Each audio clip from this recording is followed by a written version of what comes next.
Saint Augustine, a prolific theologian and a monk and a philosopher who lived in the 5th century, wrote many in-depth articles about Christ. History says that before he became a Christian, he was a sex addict, he was a womanizer.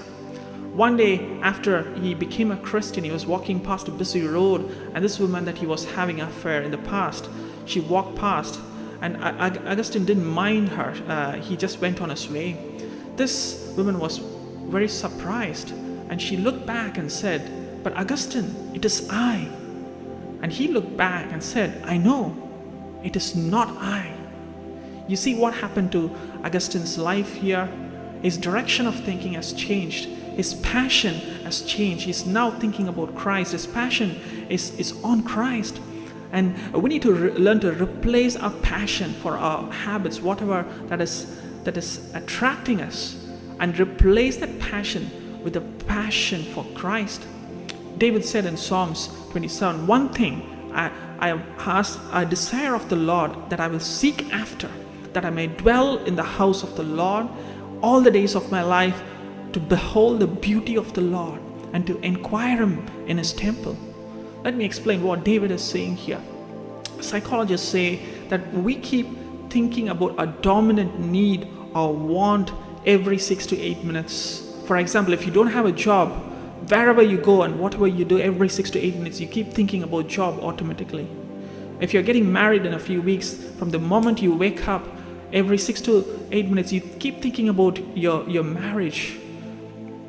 Why? We are wired that way because we all have our one thing in life. David is saying, one thing in my life is to dwell in the house of the Lord and gaze upon his beauty.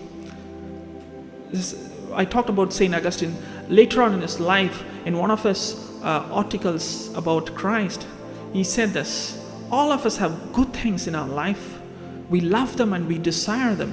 A career is a good thing. Romance is a good thing. Health is a good thing. We have lots of good things in our life.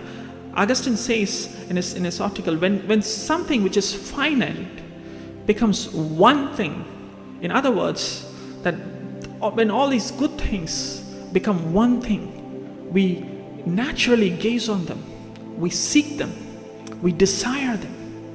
When these good things become our one thing, that's when anxiety comes. When they become the central value of our life, that's when anxiety comes, because none of these finite good things can satisfy us. Do you see what David is saying? David is saying, you God are my one thing in life. I want to dwell in your house and gaze on your beauty and seek you. So if God is your one thing, then you are content.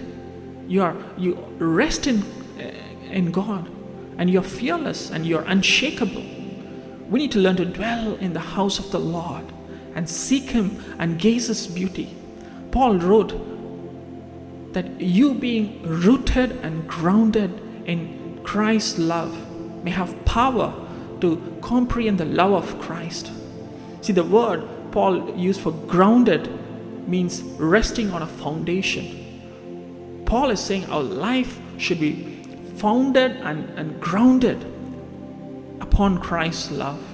See, if you love Christ, you will naturally think about him and you will naturally want to please him. You will not do anything that will displease him. You will obey his commands naturally. John Stott said this: if you listen to what Jesus Christ said, there are only 3 possible ways that you can respond to Jesus Christ. You either hate him or try to kill him for claiming to be God, or scared to death of this lunatic and run away as far as you can from his teachings, or fall down and worship him and give him every single part of your life, your highest allegiance, and he should be the reason why you get up every day. See, you can't be mediocre about Christ. You can't just like him because he's a good person. That's not an option. You have to worship him and give him your everything. Isaiah says, talking about Christ, he is wonderful counselor. See, that means He's the ultimate beauty.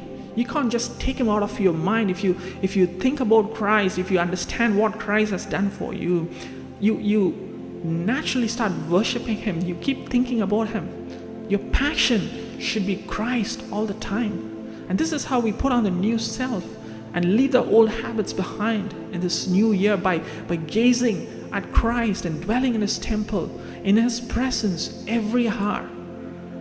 And in the next topic in the same series, we're going to look at the topic abiding in Him. I hope this is an encouragement for you. Thanks for watching, and God bless.